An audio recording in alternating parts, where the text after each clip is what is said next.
The Lunaverse, Episode 10, Musicians and Dreamers, by Green Grass and Clouds. Chapter 4, Call and Response. It was very late by the time Lyra got home. Where are you? Asked Bon Bon, looking up for the recipes he was studying. I was starting to get worried. I was with Octavia, nothing to worry about, said Lyra, smiling gaily. She played her latest piece for me. Do you realize what that means? She fought down on the couch. Do you know how many nobles would pay buckets of bits to hear one of her unreleased pieces? And she played it just for me. It was amazing. Did you decide if you're going to Canterlot? Yeah, I am. Lyra laughed. I told her today that. I'm sorry, Bon Bon, but it's just an incredible opportunity, and I told you already. I'm in fully favor of you going. Get me some autographs, okay? You got it. The doorbell rang. I'll get it. See, said Bon Bon. She trotted over to the door. Hello? Oh, hi, Trixie. What's up? Lyra shot to her feet. Not now, she said. Get out. Bon Bon looked between the two of them. What's wrong? Trixie stepped into the threshold of the door. Lyra, please, just give me.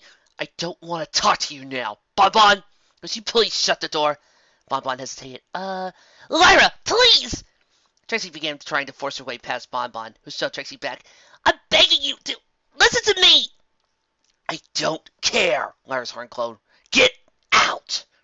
She slammed the door shut, just as Trixie stuck her hoof through it. The door banged against Trixie's leg, and the blue mare called out, Trixie, are you all right? Bon Bon threw open the door and looked down. Trixie's leg was already beginning to bruise. I'll get some ice and... It's fine. I'm fine. Trixie gritted her teeth and looked right into Lyra's eyes. Lyra blinked. Trixie looked unusually, well, honest. Lyra, 5 minutes. That's all I want. She bowed her head. Please, if you want to throw me out later, if you never want me to come back, fine. Just give me 5 minutes. Lyra stared at her for several moments. Trixie didn't look so well. Were those bruises on her sides? She opened her mouth to ask what happened, then paused. Trixie hadn't brought those up, and that in of itself was unusual for the attention-seeking mare. What was going on? After a moment of thought, she said, Bon Bon, could you please be a dear and run down to the hospital? Needs to be able to get an ice pack for Trixie. Bon Bon nodded and hurried out. Trixie stepped inside. Lyra, I'm sorry about what I said earlier. It was out of line. She took a breath. Way out of line. And I know I shouldn't be thinking of things like that anymore. All I can do is beg you to overlook it and... She trailed off. I'm sorry, she repeated. Lyra nodded. Just give me a few minutes to talk to you. I'm worried about you, and you're my friend, and friends don't let their friends get hurt, and... Lyra could tell how hard this was for Trixie, who so rarely thought of other ponies beyond herself. All right, Trixie, I'll listen. Trixie took a deep breath and marshaled the arguments she had come up with a way over. This extravaganza, you said it's a really big deal. Isn't it unusual that the conductor would hire you without hearing you first? He probably heard me at the recital we gave last month at Canterlot. Not the same thing. You said it yourself. Solos and playing as part of an orchestra section aren't alike. Have you ever heard of a conductor who would hire a new musician, especially one without a professional history, without evaluating how they could do? Lyra hesitated. I grant that it's unusual, but I'm sure he trusts Octavia. She's one of the best, and she would never recommend some pony for a position they couldn't fill. Besides, it's starting in a week or so, so they probably wouldn't have time for a full round of auditions. Okay, said Trixie. Let's take Octavia then. You've been in a lot of performances with her, right? Yes. And for some of those, did she bring in other musicians if you needed some unusual part or something? Sure. Did she ever recommend a musician for a job, or hire them, without hearing them audition? Trixie, she's heard me play for years. Has that ever mattered before? Lyra thought. Octavia often asked her trainees or students she knew to fill in for groups when they needed a member, but yes, she had always forced them to audition first. Even Lyra. It's not about friendship, she said, when one mare complained. I need to know that you can play these pieces. That's all there is to it. No, but I was her closest trainee. It's different. She trusts me completely. Trixie nodded a little. Have you ever played in anything like this before? With a huge orchestra like this? Well, not exactly. Are you familiar with all the music? Lyra shook her head. I don't know what pieces they're playing yet. Then shouldn't she have you go over them and audition for you and not for her? It's been months. For all she knows, you select off. Lyra opened her mouth. Trixie held up a hoof. I know you haven't, but she doesn't know that, since she only heard you play to one recital, and like you said, that's not really the same as a big orchestra performance. She can't be certain that you'll play well in the extravaganza, especially since you've never seen the music, and if you do screw up, you'll be the one who looks bad. Shouldn't she have you audition? Hey, brought you some of the music with her, and let you play it, just to make sure that wouldn't happen. For your sake, isn't that what she would do in any other case? Yes, Octavia would normally insist on audition. Probably even from me, or for something like this. But there may not have been time. Like I said, this concert series starts really soon. Then why did they wait so long to ask you? They should have had to schedule it in months ago. Maybe some pony got sick or quit. It happens. Trixie looked steadily at her. So, the conductor's acting weird, Octavia's acting weird, and it makes only a hint of sense if a bunch of the lyre players had last-minute emergencies and they didn't have enough backups? Lyra was quiet for a few moments. Dizzy said, It looks odd, I get it. But yes, it's completely possible that they needed an emergency fill-in, and Octavia gave them my name. For that matter, it's possible that I will have to audition once I arrive at Canterlot, and Octavia is just assuming that I'll pass without problems. So having me worry having me worry about it. I've known Octavia for years. If there's anything bad going on, she wouldn't be involved. Or at the very least, if she was being forced into it, she would let me know. She turned. I appreciate your concern, Trixie, but I'm not convinced, and I'm still very upset with you for threatening to have me blacklisted. Then let me prove it to you, Lyra turned back. How? I'll talk to Octavia. You'll eavesdrop. If she's setting you up, I'll make her confess. If not, then I'll probably just look stupid, and I won't bother you anymore. I won't try to stop her going to Canterlot with her. Lyra frowned. Trixie sounded unusually sincere and serious. Why is this so important to you? No offense, Trixie, but even if what you're saying is true, it isn't going to affect you. You're my friend! Trixie looked down. And I know I'm not good at friendship. And I know I screwed a lot, but I want to protect you if I can. And if Greengrass gets you, he'll make you work for him and act as his agent, and it's going to mess up your life. A bunch of ponies that he's worked with and can't use anymore winds up in jail, exiled or something. She took a slow, deep breath. If you want to hate me for what I said, I get that. But please, let me try to show you what I think is really going on here. Lyra didn't know what to say. She'd never seen Trixie look like this. If somebody told her the day before that Trixie would say anything like this, she probably thought she was crazy. She's probably just acting. She's a decent actor when she tries, she thought, but she was the element of loyalty. If it meant this much to Trixie, and there was even a chance that Trixie was being honest, she owed it to her friend to agree. Octavia would understand. Trixie would talk with Octavia, and learn that there was no deception, and that would be that. Fine. But I mean it, Trixie. If you don't come up with anything, I don't want to hear any more about this. Promise, Trixie nodded. Leave Bonbon a note, then come to my house. I'll get Octavia. I'll say I want to apologize, or I want to bribe her or something, but I'll get her to show up. Wait. You won't be able to hide me in the room. She'll hear me, even if I'm just standing there and breathing. I've got that worked out. You'll be fine. How? But Trixie was already gone. Trixie took a few deep breaths. This was it. She tried her hoof at politics before. She'd never done a very good job, but she tried. Ultimately, though, all of her prior schemes had been designed to benefit her. This was the first one where she wouldn't really helped or hurt by it, except insofar as its failure might make it look stupid, and that was pretty much common perception of her in the court anyway. The only pony that would lose if she failed was Lyra. And Lyra would be hurt if she went to Canterlot. Trixie was sure of it. Would have even been if she had never heard of Greengrass and hadn't seen Octavia rip out Trixie's form. There were too many things that didn't add up. Too many odd coincidences in Octavia's story. That orchestra does happen to need a lyre player. That whole concert series was based around the lyre in the first place. That Octavia hadn't written but come in person. After all, it would probably be hard for Lyra to say no to her mentor's face. That no auditions were needed for what was supposed to be a huge event. That didn't make sense. He had to make Lyra see that. Luna tried to teach me politics, and although I guess I wasn't very good, okay, can't focus on that. Think! How can I get her to confess? Octavia was, or had been, fundamentally honest, according to Lyra. Trixie could use that. Luna had taught her how. If Octavia was honest at heart, it wouldn't be easy for her to mislead and trap Lyra, so she would be stressed from it. She wanted to tell some pony. Trixie just had to make sure that pony was her.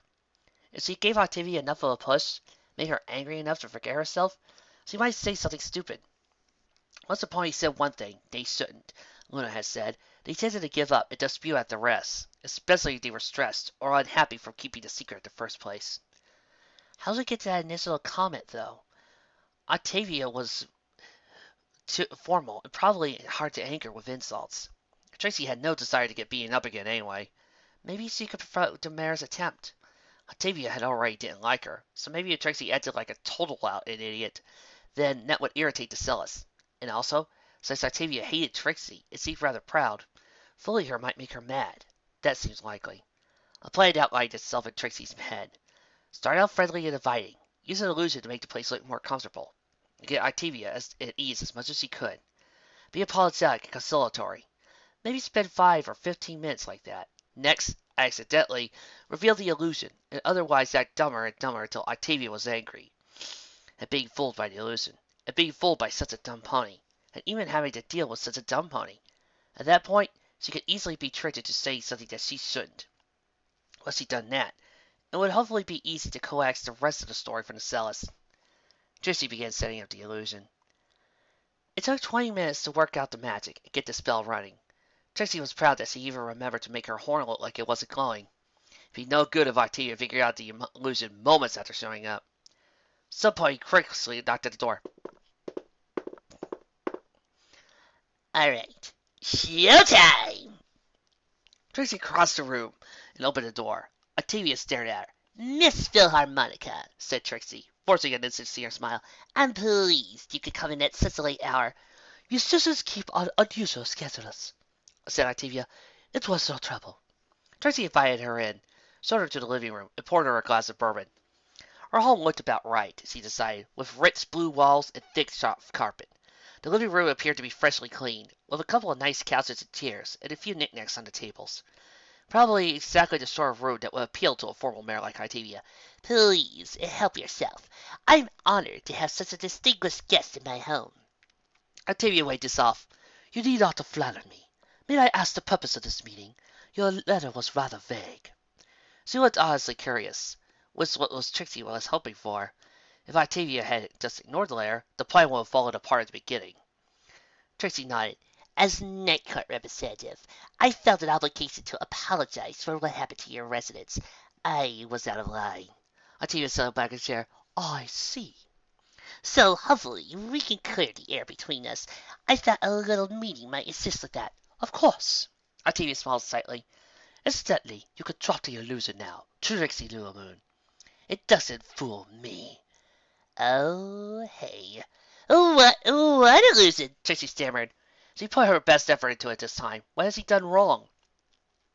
The one you are casting over this room. Octavia looked almost smug. First of all, the reverberation in here is completely wrong for a competent surface. The sound of our voices should be much subtler. This floor, soft as it feels, has a thin carpet here and there and hardwood everywhere else. Trixie hated the feeling of being completely outmatched. Second, I hear the breeze from outside. Trixie cocked her head. There was some faint sound, but she couldn't say what it was. From there. The sound pointed at Trixie's largest window. A weak seal or a crack, and yet it looks freshly installed. Trixie gulped. The residency was reasonably weatherproof, but it was old, and it did have a few places that needed patching up.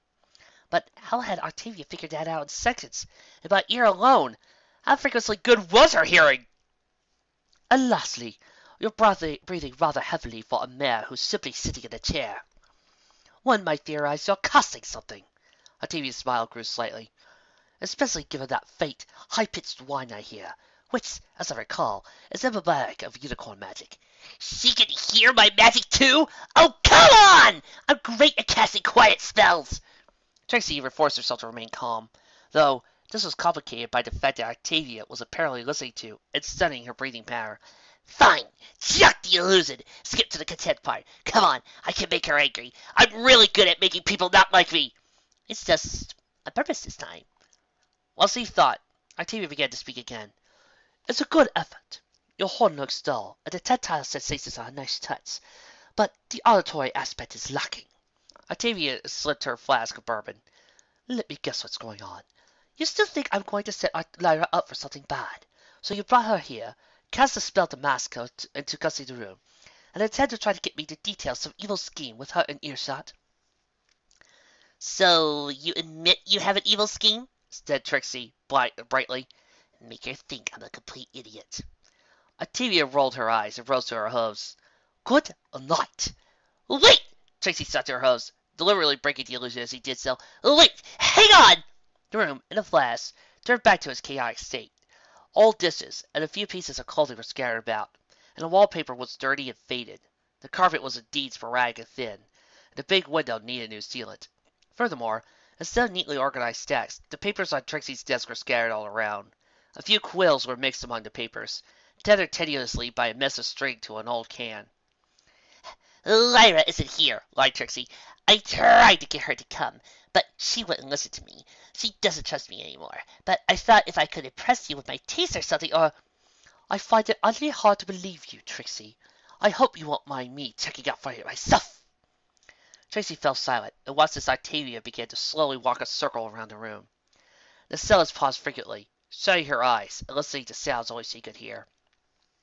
Trixie bit her lip. Had she hidden Lyra well enough?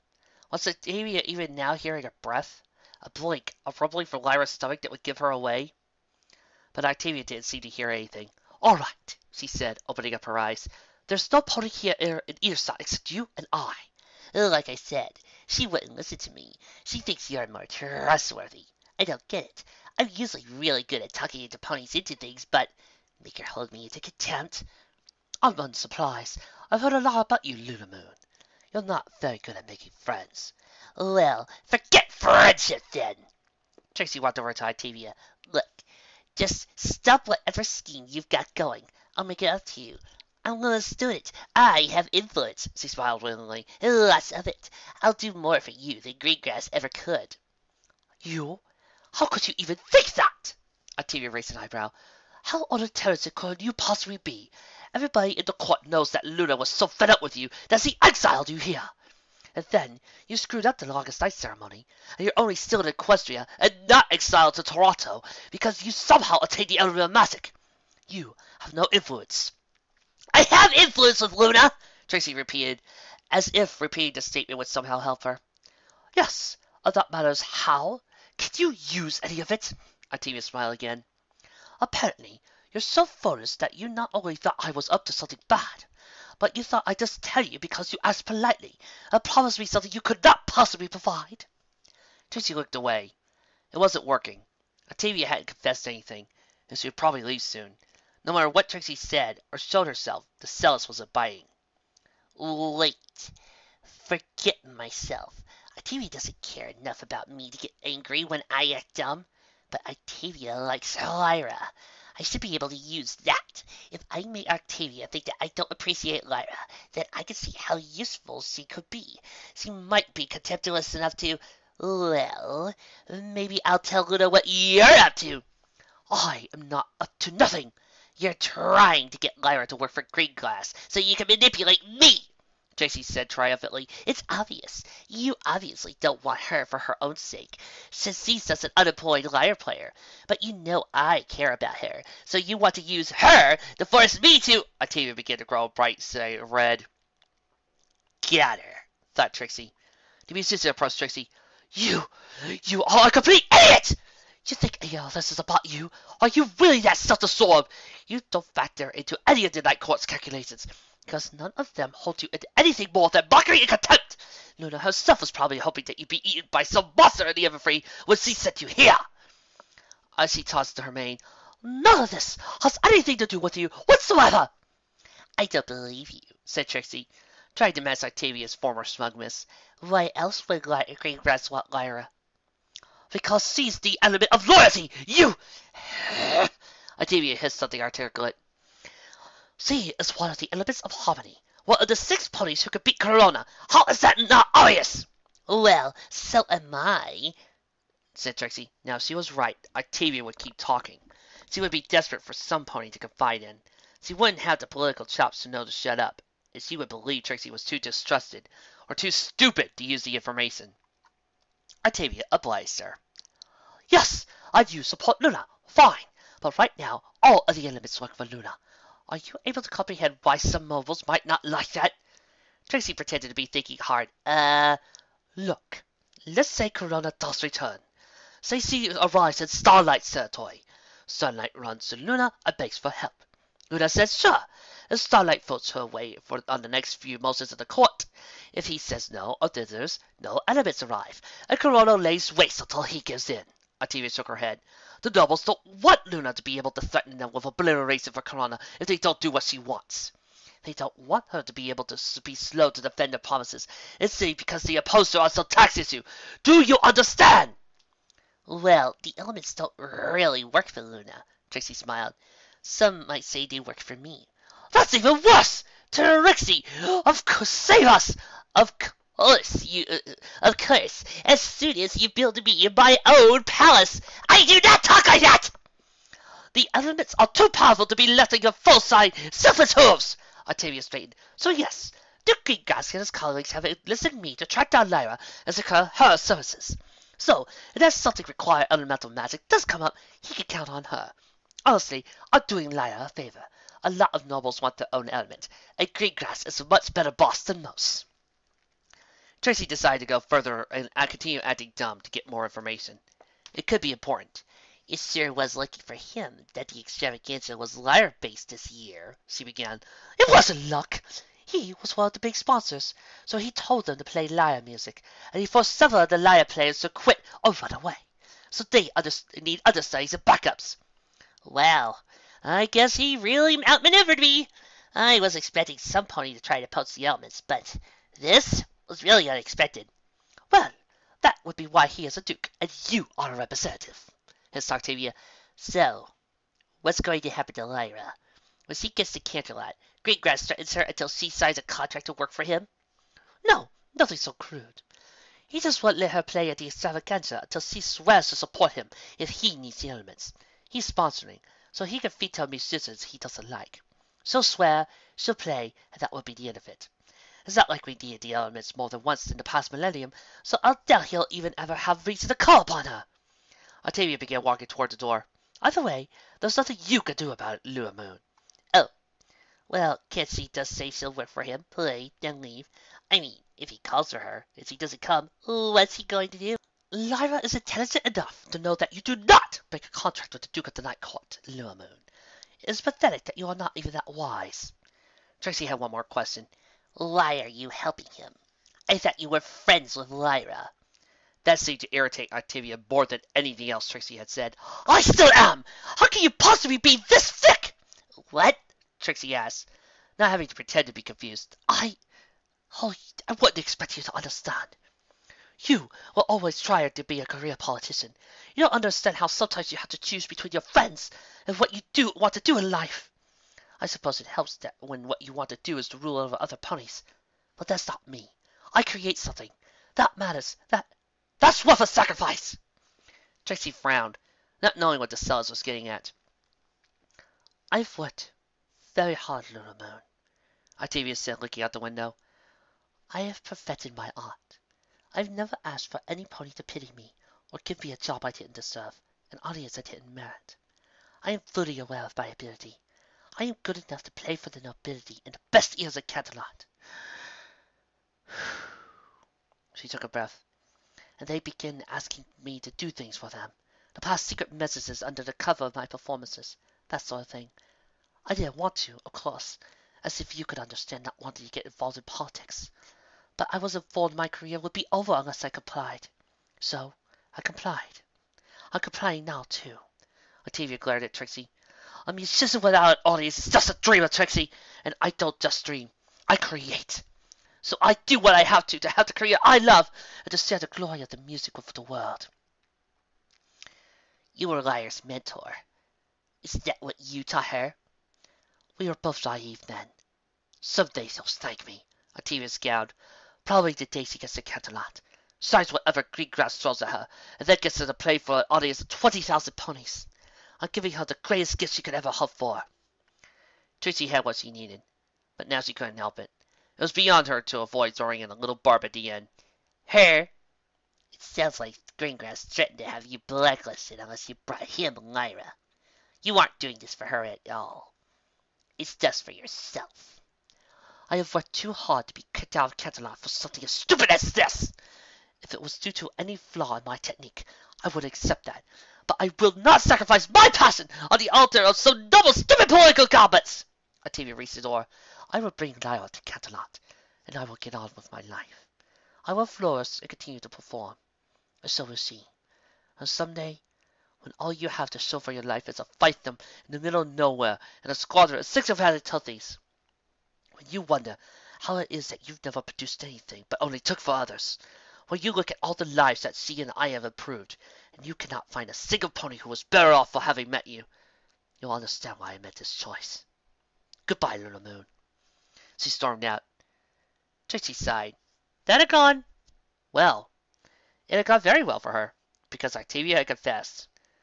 Probably not as well for Lyra. She had to go comfort the green mare. It was the friendly thing to do. She approached the old can on her desk, and found the one string that wasn't connected to a quill. It was taut, and careful visual examination showed that it led out the room. Trixie spoke to the can. She's gone. The string striking. Trixie nodded. That was how to send a voice or sound from one room to the other, far away enough that the two were out of earshot with one another, without using magic. All you needed was 2 cans and some high-quality wire. A flawless trick, perhaps, but sometimes those were the best. Trixie's back door opened, and soon Lyra was dragging herself from the garden and into the room. She looked like she was about to cry.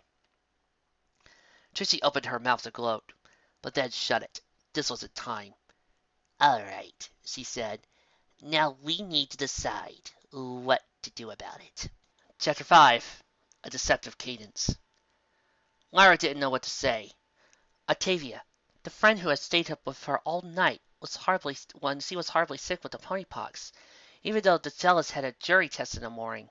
The friend who had spent 3 days helping her master Professor Eightnose' last and most difficult symphony, teaching and instructing without rest, enabling Lyra to earn the Best Performance Award for the end-of-year recitals. A friend who had trained with her and performed with her and cried with her during the 3 a.m. study sessions. And now, she had betrayed her. Trixie helped Lyra onto a couch and laid a blanket over her. Do you need anything? Ice cream, hot chocolate, bourbon, or... No. I'm okay. Lyra realized she was crying. Trixie, I'm so sorry I didn't believe you. You were completely right in... Not your fault. I went too far, and it's not like I haven't given you reason to doubt me. If you had been so patient with me, we might have not got it caught this time. Lyra managed a very slight smile through her tears. Still, I should have trusted your instincts more. You know more about the court than I. Besides, we're friends, right? Yes, Trixie smiled back at Lyra. We are. Lyra scooted back as Trixie sat on the other end of the couch. The musician was still softly crying. The blue mare paused, then said, I'm going to guess you don't want to take that shop anymore. Lyra shuddered and didn't say anything. Stay with me, then. Octavia will probably figure out when trying to find you, but she can't get you there in time. We win. She'll have to leave. Then she'll never have to be able to hurt us again. That sounded ominous to Lyra. Why not? Couldn't she just come back later? Greengrass is vindictive. He'll have her blacklisted for failing him, and probably erase that she has to leave for Canterlot. That's it for her political career. Leave Canterlot? Yeah. If I know him, he'll do whatever he can to ensure she can't find work there, or in other major cities. He sees it as giving his remaining helpers an incentive to avoid screwing up. Lyra hesitated. I want to be able to play, Octavia had told her long ago. for as many ponies as I can. I want to be good enough to be able to attain orchestra positions, so I can reach entire concert halls, let thousands of ponies hear beautiful performances. But not just that. I want to be great enough to perform for the dukes and counts and Vicines, maybe even Princess Luna herself. This was the only time Lyra had ever heard Octavia sound excited and jumpy, almost full-like. Can you imagine what honor it would be to play for an immortal pony, one who's heard so much music before? How amazing it would be to impress her, and to perform something so gorgeous that it moved her to tears. If I could do that, no matter what else happened, I would be so happy. Performing music had always been Octavia's dream. It had been her sole passion for all these years Lyra had known her. And now it would be wrecked. She'd be unable to perform again for the court or almost any other pony. She'd still be able to play in villages, but she'd never reach the quantity of ponies, or the elite few that she really wanted to meet and play for, that way. Octavia had betrayed her, tried to sell her out to Greengrass, but as badly as Lyra hurt, as much as she wanted to fling herself into Bonbon's arms and sob for an hour, she couldn't bring herself to want to destroy Octavia. Octavia had been disloyal to her, but even so, Lyra found that she didn't want to smash her former friend's career and send her off to spend the rest of her days of her life doing anything but the one thing she wanted. No. Lyra shook her head. No. Not even after this. I can't let that happen. Lyra. She just admitted that she would try to force you to work for her boss, and that her boss would do really bad things if you backed out of it. I know, but I still owe her. I wouldn't be half as good as the Lyra as I am today without her. Slow it down. I can't hate her. Not even after all this. I just can't. Trixie didn't say anything. Isn't there any way I could get out of it without ruining her? Trixie thought. The only way would be to make you unavailable, so it wouldn't be Octavia's fault that you couldn't go. But you already told her you were free, right? Lyra nodded again. Besides, if it was obvious you were lying about not being able to attend, the Greengrass might think that Octavia tipped you off, and you both concluded. You'd both be unable to go there due to the effects of some other pony. They were both silent for a few moments. I have an idea, Trixie said, but you're probably not going to like it. Tell me. Trixie did.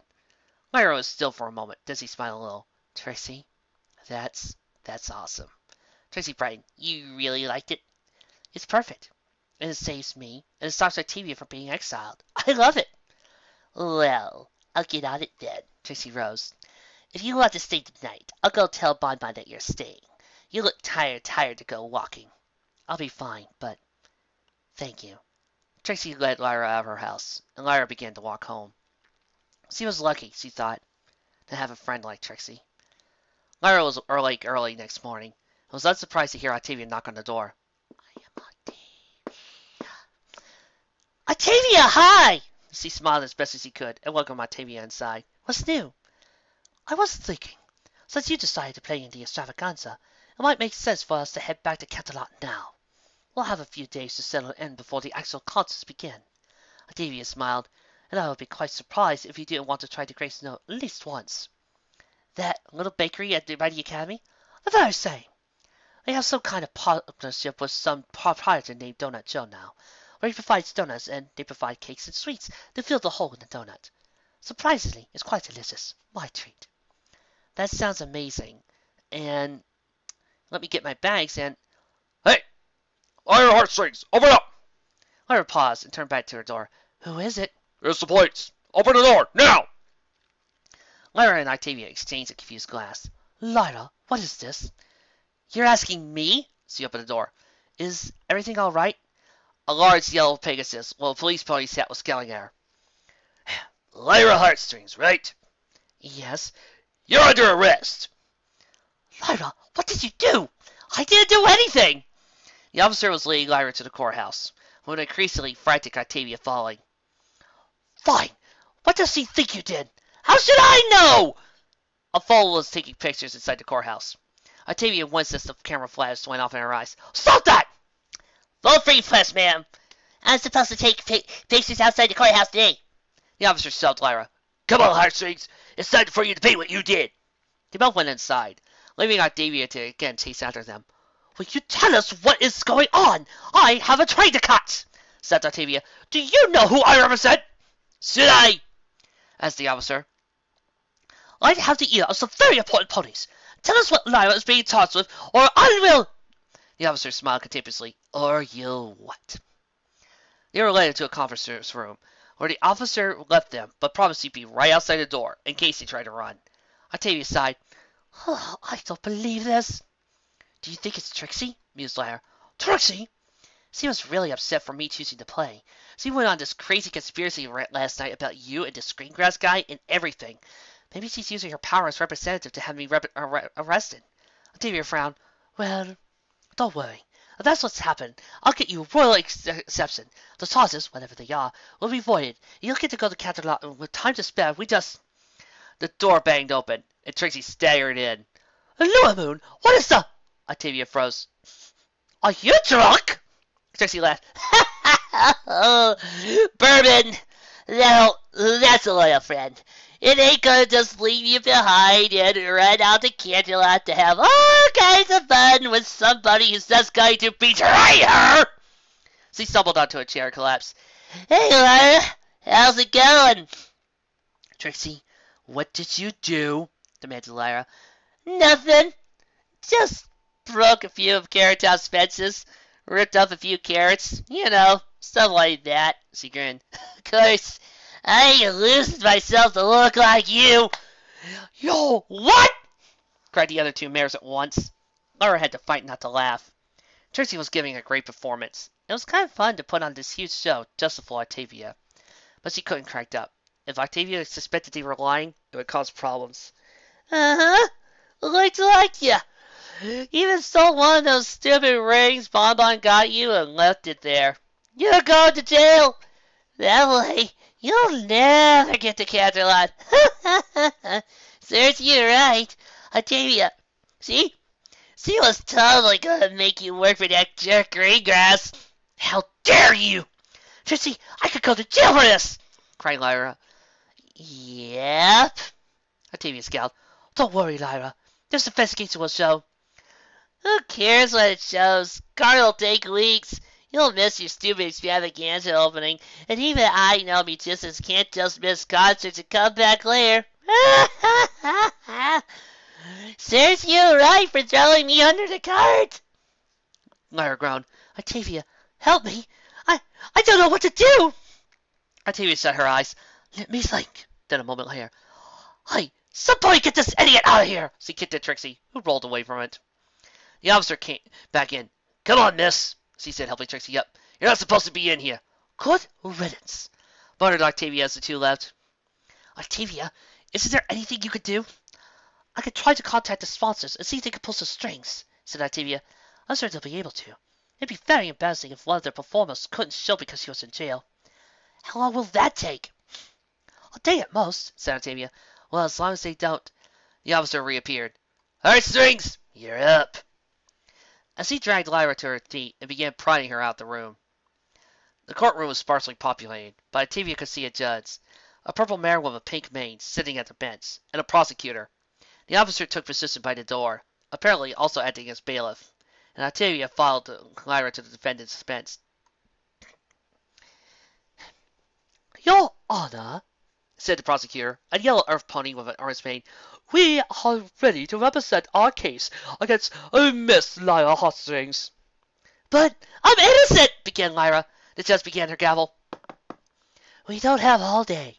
Hurry up. The prosecutor began her case. Briefly, it seemed that there's a farmer named Carrotop had awoken that morning to find one of her fences torn down and several of her carrots ripped to pieces. One of Lyra's rings had been found in the dirt. A few other ponies had seen Lyra leaving the scene late that night. I think we can deny bail then, said the judge. She quickly began filling out the form. Wait, called Octavia. Lyra is due to perform at Canterlot in just a few days. See, doesn't accept her for following the law. So, the judge. Now, be silent, or I'll have you removed from my court. Octavia thought as quickly as she could. There had to be some pony in town who could intervene and stop this. Trixie wasn't the only government official they had. And besides, she was drunk and couldn't interfere with anything Octavia did. Lyra, she hissed, I'm going to get the mayor of this town and anybody else who can help. I'll get you out as soon as I can. She turned and hurried out the room. Every pony was completely silent as Octavia's hostess faded down the hall. Only when the foal from out front came back, she reported that Octavia had left the building and was galloping from Mayor Scroll's office. Did they start to make noise? Specifically, they burst into laughter. Shirley put down the gavel, giggling merrily. You know, when I was little, I thought it would be fun to be a judge. You could bang gavels all day, and that sounded really neat. She grinned. That's right. That was fun. The officer took off her helmet. Think we fooled her? She asked. Yeah. Lyra smiled mellow. Thanks, every pony. Raindrops? Nice police officer impersonation. No problem. And Carrot Top? Great job. The prosecutor smiled. Oh, it was nothing. The foal had gone to tell Trixie that Octavia was gone, and the show mare dashed into the room. So, did it work? She asked. Did she get fooled? Yeah, Lyra said. Great drunk impersonation, Trixie. I think you really sold her. Impersonation? Lyra frowned. Trixie, are you... See, I was going to just fake it, but I thought, we're great friends. I gotta be realistic. Yep. And you said it yourself. I did it great. Well, Trixie, you got drunk for me. It was hard to tell if Lyra was kidding or not. Trixie frowned a little. Ah, come on. I tried to help you. And maybe I'm not always good at it, but I tried real hard and you did fine. Lyra hugged Trixie. Thank you. Raindrops coughed. Come on, girls. We need to be ready when she gets back. Lyra nodded. Let's get to the train station. Several hours passed. Octavia, looking exhausted and disheveled, approached the train station on health. Lyra, she called really warned. Lyra, are you there? They told me they saw you heading over here. Lyra poked her head out of the station building. And here, Octavia. Octavia staggered inside and took a long drink of water before talking. Good. You got bail. I talked to the mayor, town council, and a couple of the ponies in town who are patrons of the arts. I told every pony that you're being framed by Trixie. They need to step in and stop her. Mayor Scrolls told me that... What's this? She noticed a pile of luggage. Those are your things, Octavia. My things? You're going back to Canterlot. Octavia blinked a few times. I don't understand. I can't leave without you. I'm not going. Lyra, we can beat Trixie. You can still play at the Song Cycle Extravaganza. I said I'm not going. Lyra glared at Octavia. I was listening in on your conversation with Trixie last night. All the color drained from Octavia's face. Impossible! I broke her illusion and I... Trixie hid me. Not with magic. Doesn't matter. Lyra scowled. You've been trying to manipulate me from the start. Forced me to work for this Duke Gringas. You lied to me! You betrayed me! Wait, you don't understand. Listen, when I told Trixie that Greengrass was the best possible option for you, I was being sincere. He isn't the only noble that wants an element, but he's definitely the best one to work for, and... I don't think the elements work like that. I'm not some pony's bodyguard. The two stared at each other for a moment. Just consider it, said Octavia, her voice becoming more of a plea. You would mean a lot to me. I've never asked you for anything until now. But if you don't come with me to Canterlot, Greengrass will... About that. You're going to tell Greengrass that Trixie got jealous and had me arrested. That I plead guilty and received 3 months probation. And as part of that agreement, I cannot leave Ponyville. So I can't play in a stupid concert, and it isn't your fault. Furthermore, if he tries to get the sentence overturned or something, Trixie will cause a huge scandal. If there's one thing she excels at, it's at drawing attention to something. So make sure that every paper in Equestria knows that a criminal is playing at the extravaganza at Duke Gringas's behest. You'll never believe that, Lyra. You'll think I made it up to our friendship and... Lyra nodded at an envelope resting on top of Octavia's belongings. Photos from me being taken into court. The paperwork Charlie filled out, and other court papers. That should be sufficient evidence. Any pony can make paperwork. If it was just you and your friends in the courtroom, then there weren't any witnesses.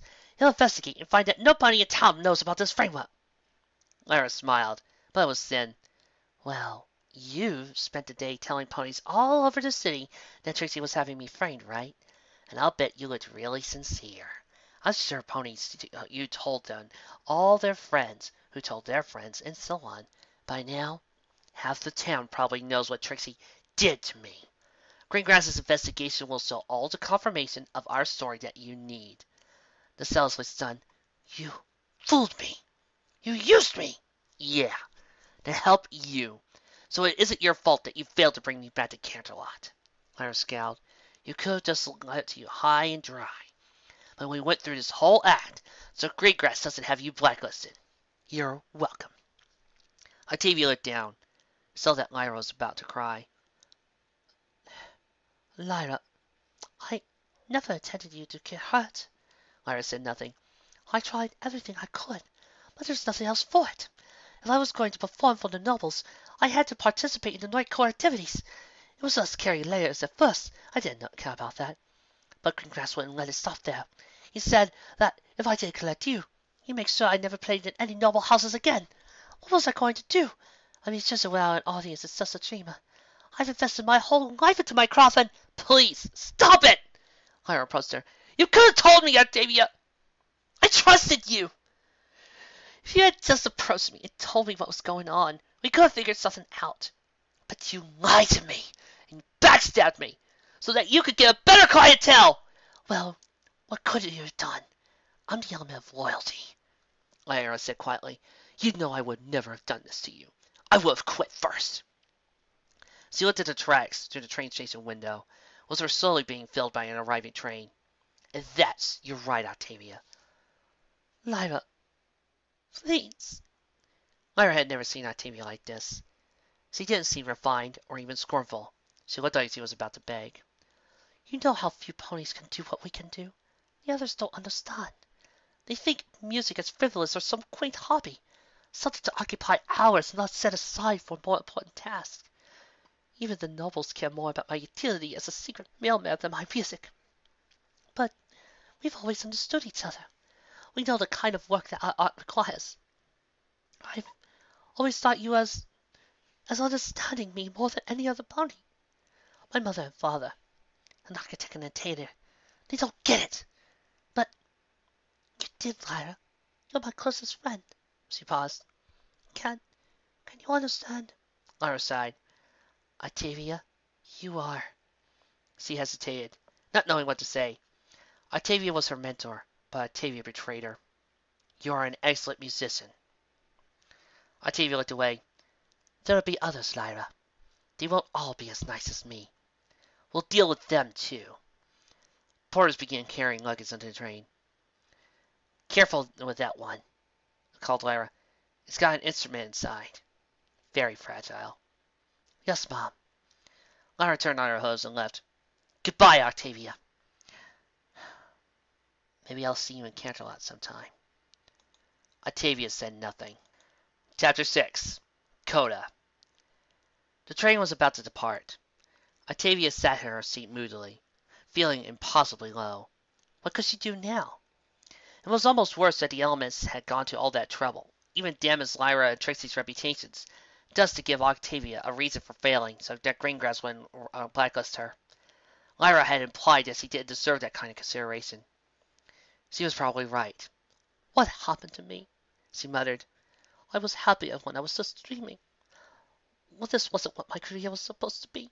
She knew that as she tried playing her cello now, she would only produce noise. Her heart wasn't in it. She heard hoof steps approaching. Trixie's. She had the most arrogant gait of any pony Octavia had ever met. Get out, Moon! hissed the cellist. So, Octavia, Trixie sounded very pleased with herself. we just did you a pretty big favor, so now you owe us one. Octavia said nothing. From now on, when you hear about Greengrass, or any pony else trying to obtain one of the elements, you write me. Got it? Or what? The cellist hissed. Or I let slip that the reason I had Lyra arrested was not out of jealousy, but because I figured out your plan. No, because you told me your plan. Greengrass won't like that too much, will he? Go to the Taurus! Hey, the elements are my friends. I'm going to protect them, whether you like it or not. Trixie began to walk off. Have a nice ride back. Say hi to the Duke for me. Octavia groaned and sat deeper into her seat. This was the worst day of her life.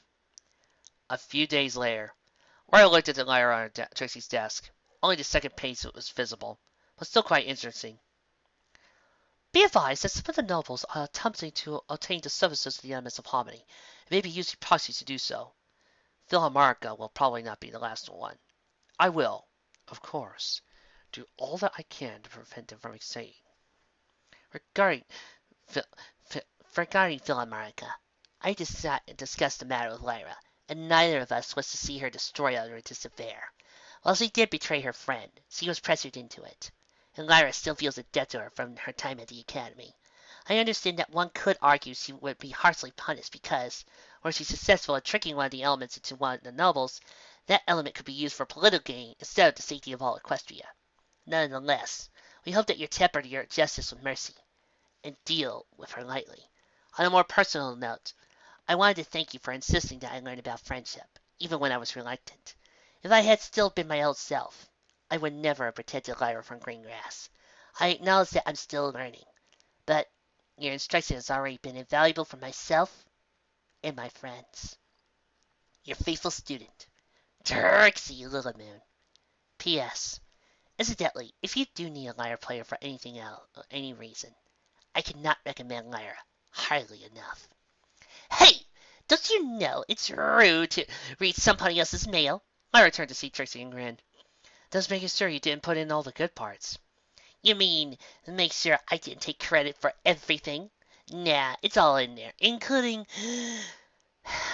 the part where I almost drove you away. Hey, I forgave you. Still, I'm trying to be better. I really am. But I still screw up sometimes. I'm sorry. I already told you. It's okay. Lyra laughed.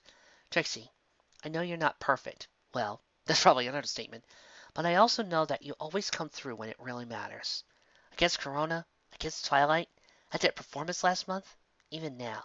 Sure, sometimes you don't say the right thing, but you're still a great friend. Trixie blessed. Thanks, Lyra. That means a lot to me.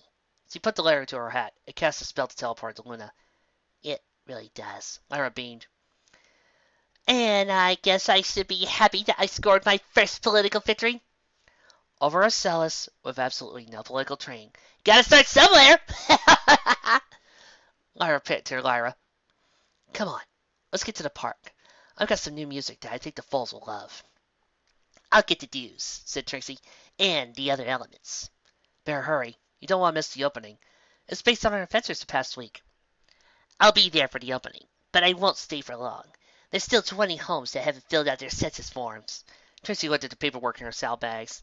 And Pokey can't help me with this for some legal reasons. Well, I suppose now you've learned not to sign your friends up for some random bureaucratic task. I certainly have, sighed Trixie. Lyra beamed kindly. If you're still working when I'm done, I'll help you. Trixie brightened. Now, come on. Let's get going. I've got to regale the whole crowd with music of our adventures. And you did admit the part where I got drunk and almost passed out in the justice chair, right? Lyra giggled and began to leave. Right. Lyra? Hello? Lyra laughed and galloped in the room. Hey! Come back here! Trixie smiled radiantly, chasing her out into the bright new day. The end. This was a pretty interesting episode. And by interesting, I do mean I've got some things to say about it. Let me start off with, once again, the author does a trick that I swear to Celestia I am so envious of that I gotta kill this guy for. It's that he is able to write music in such a beautiful and well done way that every line gives a picture. Even though I don't understand half of what he wrote, even though I don't understand half of the musical terms he has given me, I feel like I see it. Like it's a story in itself. Later on, there's going to be a specific episode where this is going to be shown to its fullest. And you're going to see how wonderful and awesome it's going to be. Next, we have Octavia. Now, beyond Trixie, Octavia is one of my favorite side ponies behind the main six. I always love a classical work. As a matter of fact, I find myself weird in my family. You know how some teenagers love rock. I suppose other people will call rock or heavy metal that mad music, and you should listen to the classics. My family's different. I love the classical stuff and will always listen to a good instrumental, and my family calls it funeral music or something else. With the exception of my little brother, everybody else will just either say, change it. So, listening to Octavia and seeing her, it just appeals to my senses because I really love a good piece. And seeing Octavia go through this, I've read with several different types of emotions. This guy writes Octavia really well. At once, I'm a little mad because Octavia is fooled into this. On the other hand, I do love the fact that we see that there are reasons for her, that deep down she is a good mare at heart. She's just being led to doing bad things. Technically, she's not bad. She's just misunderstood and led the wrong way.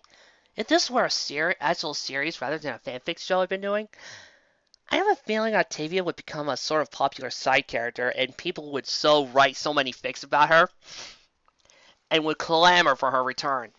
Luckily for you and the audience, she will be. So I really love that. I also love the fact that we see that she's sophisticated. And she doesn't outright go into types of the betrayer friend character like, or I'm mad.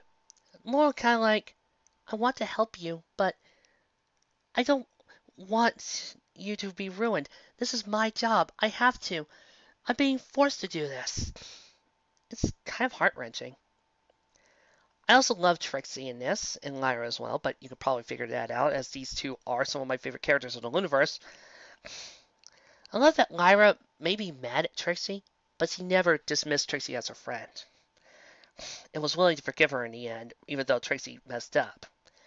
I also love that we saw that Lyra tries her best to stay by every pony's side, and always takes other ponies into consideration. I also love the fact that Lyra is so trusting. Part of the element of loyalty and all that, I guess. I also love that Lyra seems genuinely nice here, trying to make sure that every pony comes out with a happy ending. And as for our Trixie, we are seeing more and more of her development throughout all this. We're seeing that no, much like our main six, she is not perfect. Much like Twilight, no, Trixie is not a perfect pony. And that would make Trixie really boring. But we're also seeing how Trixie is different from Twilight in this. Trixie is being more upfront, being more brazen about it, but making stupid mistakes like saying she might blacklist her accidentally. Twilight wouldn't go that far. She would try to change it up and probably do a thorough investigation beforehand and try to bring out the evidence. That's the difference between the two. And I love that. I keep saying to myself, I think I know one of the things I could say about the main six versus the Lunaverse. The main six are our normal heroes. The Lunaverse, they're the Guardians of the Galaxy. And Trixie, well, she may make mistakes, but it's fun to see her grow and learn from them. And realize she can't manipulate all that way. And also, I love her way of tricking Octavia. Perfectly involved. Oh, by the way, that's another addition I like about Octavia. Being freakishly good with superheroing. Also, I do find myself liking the reasons why the Night Court wants to have their own element versus, say, something that appeared in official material, Ultimates. Merely because it shows that the nobles just don't get heroes. They're not going to save you just because they're told to. They're going to do this because they want to, because they feel it's the right thing to do. That's what heroes do. And, of course, them being morons don't get that. Overall, nice little 10th episode that was really pushing ourselves a little bit. And now, after a quick New Year's break next week, on January 5th, I will come back. Well, except for the usual Fandom Fridays, but Ponyfic-wise, January 5th, here's the trailer. There is a legend about ponykind of the ancient days of Equestria, before the founding of the three tribes. There was a place called Dream Valley, that was wrecked by evil, horrible monsters, fiendish creatures, and that there was a brave soul who rose up and defended all of Dream Valley from these villains. Then, just as mysteriously as she came, after she was done bringing forth a new age to all of Dream Valley, she vanished. She was the Megan. Oh, come on, Twat. You can't really expect us to believe all that, do you? Well, it is a legend, and all legends have some manner of truth to them, don't they? My name is Megan Williams. I ride my little horsey for my children and for myself. What no pony knows is the stories behind those little books of why I went out there. They don't know where I got those ideas. Those books are my life story. They are the stories of my adventures and how I saved all of Dream Valley multiple times. My name is Megan Williams, and this is the story of how I saved Dream Valley and how I came back to Equestria. Coming soon, this January. Elements of Harmony and Savior of Worlds by Arcade Striker. Wait till we begin. My greatest adventure has just already started. I'll see you then.